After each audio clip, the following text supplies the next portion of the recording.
Mais um vídeo sobre o Super Mundial aqui no canal, mais um vídeo sobre a Copa do Mundo de Clubes da FIFA. E hoje vamos falar de 3 jogos que aconteceram nessa segunda-feira.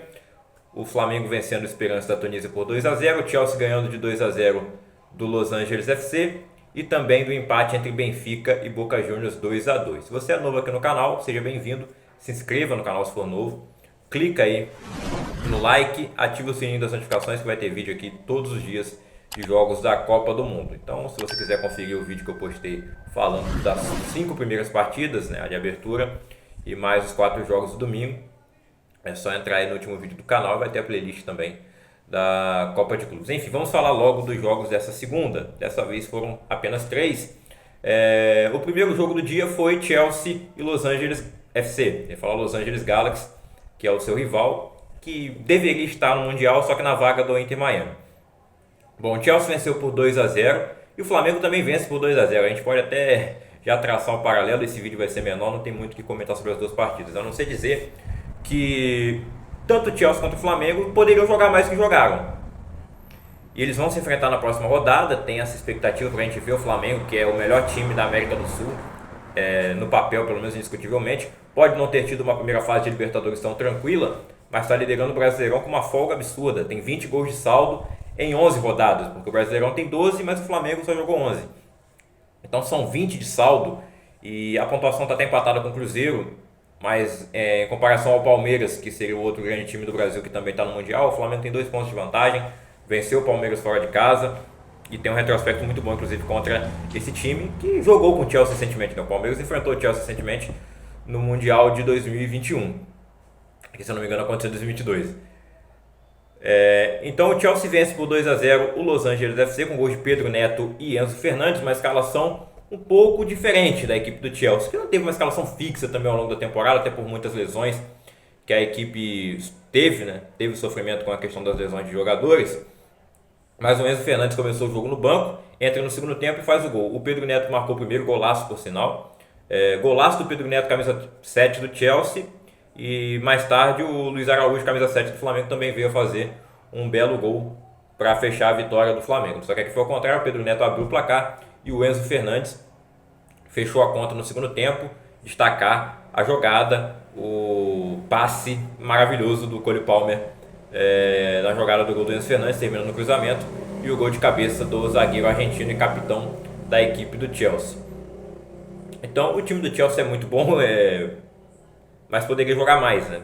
Tem sofrido nas últimas temporadas aí. Volta a jogar Champions agora, ganhou a Conference League nessa temporada. Mas pelo que apresentou nessa partida e pelo que apresentou até mesmo ao longo da temporada, eu acho que o Flamengo tem chance sim de vencer o Chelsea. E se perder não vai ser nenhuma goleada. Com certeza não, né? O Flamengo é mais time que o Los Angeles, acredito que vai vencer o Los Angeles também. Mas o Los Angeles fez um segundo tempo bom. O Los Angeles não é um time fraco como é a Inter Miami. O Seattle Sounders também é um time mais forte do que o Los Angeles, mas eu acho que o Los Angeles é melhor. Tem lá no seu elenco o Olivier Giroud e o goleiro Lloris, 2 campeões do mundo com a França. O Lloris titular, o Giroud estava no banco de reservas e não teve a lei do ex contra o Chelsea.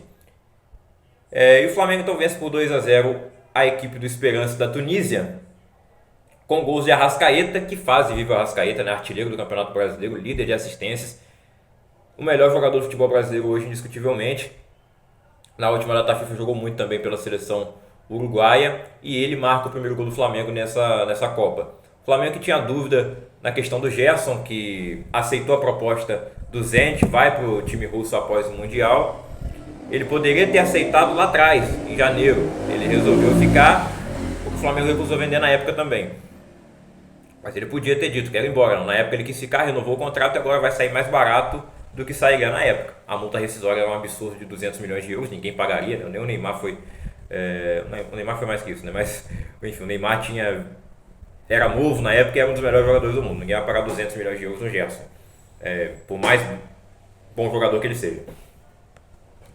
Bom, mas enfim, ele ficou até agora, aceitou a proposta, mas vai jogar o Super Mundial e é o capitão do time. Eu achei que pelo menos a braçadeira de capitão ele perderia, mas o Felipe Luiz manteve a braçadeira com o Gerson. Ele jogou, teve a estreia do Jorginho, que eu achei que jogaria no lugar dele, mas não, jogaram juntos Jorginho, Gerson e Pulgar.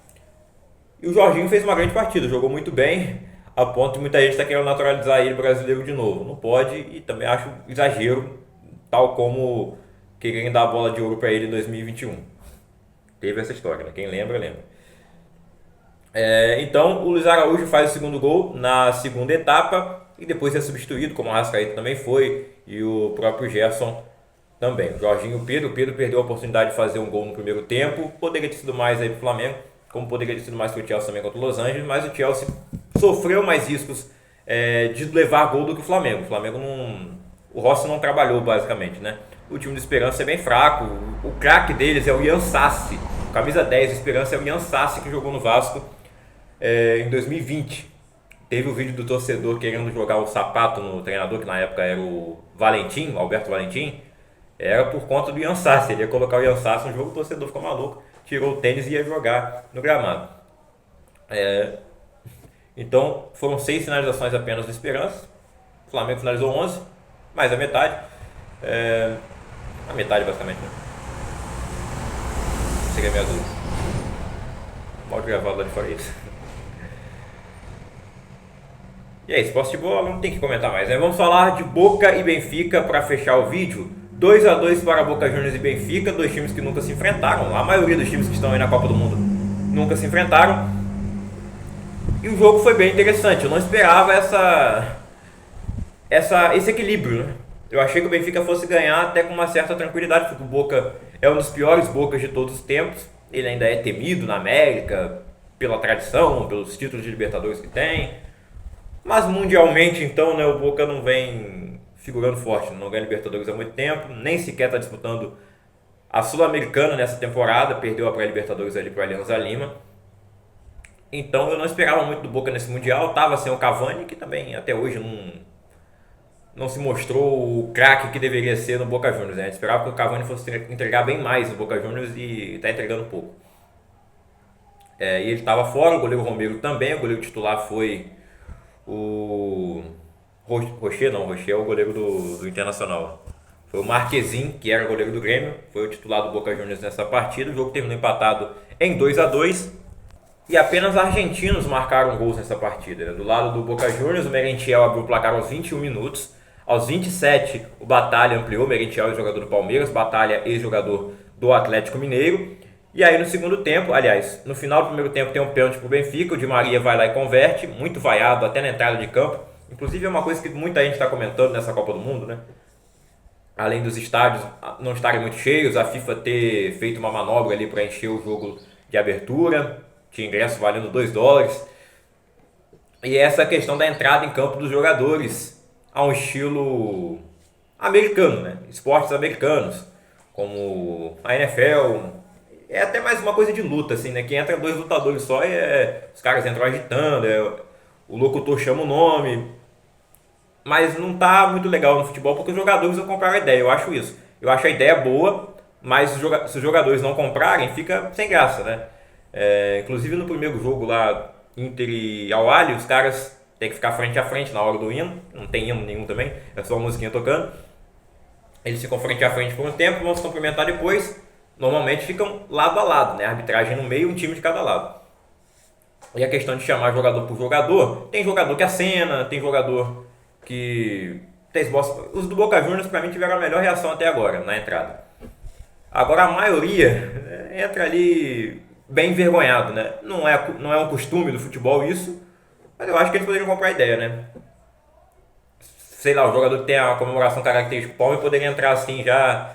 Se o Cristiano estivesse lá, poderia entrar fazendo si. Tenho certeza que a reação dele seria mais legal. E o estádio iria loucura na hora da entrada dele, né? Como foi também na entrada do Messi, mas ele não fez nada mais do que acenar. Pelo menos acenou, não ficou de cabeça baixa igual a maioria. Imagina uma apresentação dessa numa Libertadores, hein? Se isso for ficar permanente no futebol, né? Entrar ali na bomboneira desse jeito. Vai voar garrafa no jogador na hora de entrar, né? Um por um. Já acontece isso com os caras entrando perfilados todos de uma vez, né? Mas enfim, é só um detalhe aí da Copa do Mundo que muita gente acha legal, muita gente acha que não. Eu acho legal, mas se os jogadores entrarem assim, fica sem graça, realmente. Bom, é isso. Nesta terça-feira teremos mais 4 jogos. Teremos a estreia do Fluminense contra o Borussia Dortmund. Já ia falar Boca Juniors de novo. Boca Juniors. Foi o time que o Fluminense venceu na final da Libertadores em 2023, o que deu a vaga ao Mundial para o Tricolor. Agora o Boca Juniors só está no Mundial por conta do ranking da Conmebol. O mesmo vale para o Borussia Dortmund estar no Mundial, né? Porque ele não ganha Champions League há muito tempo, apesar de ter sido finalista da edição de 2024. Então, Fluminense e Borussia Dortmund, 1 da tarde.